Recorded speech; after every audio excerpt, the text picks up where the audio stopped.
The moment the CEO collapsed onto his lap, the entire room seemed to stop breathing, as if fate itself had stumbled and fallen right along with her. What looked like an accident was anything but ordinary, because in that single fragile second, two broken lives, one wrapped in wealth and power, the other in grease-stained jeans and quiet exhaustion, collided in a way neither of them could ever forget. Before the story pulls you deeper, take a second to show some love. If you believe in kindness, second chances, and the quiet miracles that happen between ordinary people, please like this video, share it with someone who needs hope, drop a comment, and subscribe to the channel. Your support keeps stories like this alive. It happened on a rainy evening in Ohio, inside a crowded community fundraising hall that smelled faintly of old wood and coffee. Michael Turner had only come because his daughter begged him to. As a single father and a small-town auto mechanic, he rarely attended events where suits outnumbered work boots. Life had taught him to keep his head down and his expectations low.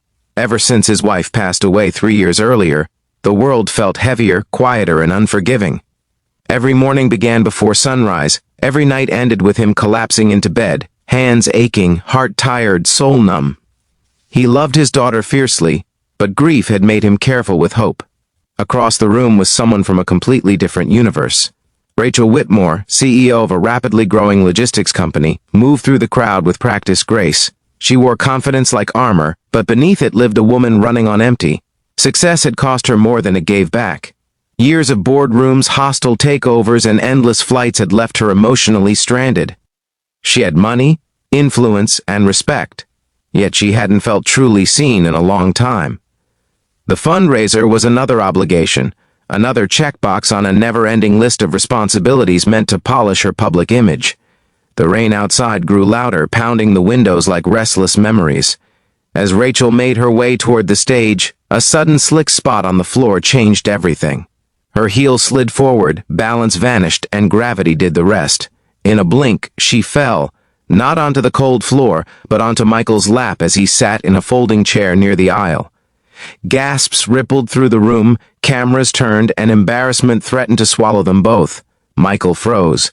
Years of being invisible had trained him not to react, not to draw attention. His instinct was to apologize for existing, even when it wasn't his fault. Rachel, shaken and humiliated, felt something unfamiliar instead, warmth. Not just physical warmth, but the strange comfort of landing somewhere unexpectedly safe. In that awkward closeness, with the room buzzing and her heart racing, she leaned closer without thinking and whispered something so soft only he could hear. It wasn't a flirtation or an excuse. It was a quiet, raw confession of exhaustion, of being tired of standing strong all the time. That whisper reached a place in Michael that had been silent since his wife's funeral. He didn't know why, but the weight in his chest shifted. He gently steadied her, helped her regain her footing, and returned to stillness as if nothing extraordinary had happened. Yet everything had changed. Rachel returned to her seat, face composed again, but her hands trembled slightly. Michael stared at the stage, heart pounding, unsure why a stranger's vulnerability felt so familiar. In the days that followed, neither could shake the moment. Rachel found herself thinking about the mechanic with tired eyes and steady hands more than she cared to admit. Michael replayed the whisper in his mind during long hours at the shop, wondering why it mattered.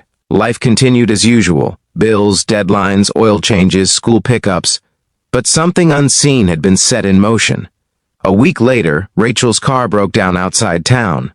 Fate has a sense of humor, and it guided her vehicle straight to Michael's garage. He recognized her instantly, though she wore no designer suit that day, just jeans and a quiet smile. She recognized him too, and for a moment, the air between them felt charged with unspoken understanding. He fixed her car with the same care he gave everything else in his life, not knowing she was watching more than his hands. She noticed how he treated customers with patience, how he spoke about his daughter with pride tinged by loss, how pain had softened him instead of hardening him. Rachel began stopping by more often than necessary. Sometimes it was for the car, sometimes it was just to sit and talk while rain tapped against the garage door. She never mentioned her company or her status. With Michael, she didn't have to perform, and Michael, in her presence, felt his grief breathe a little easier. He talked about his late wife, about the nights he sat alone after his daughter slept, about the fear of never feeling whole again.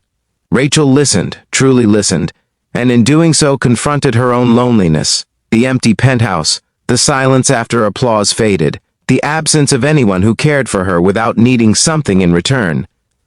Challenges rose quietly but firmly. Michael struggled with self-doubt, convinced someone like her belonged to a world far beyond his reach. Rachel wrestled with fear of vulnerability, unsure how to be anything other than the powerful CEO everyone expected. The gap between their lives seemed too wide. Yet every shared coffee, every unplanned conversation, every moment of quiet understanding narrowed that distance. The turning point came when Michael's daughter fell ill, and medical bills piled up faster than he could manage. Pride kept him silent, but exhaustion showed. Rachel noticed. Without grand gestures or public charity, she helped in small human ways, connections, advice, time. She learned what it meant to give without control, without recognition. Michael learned that accepting help didn't make him weak.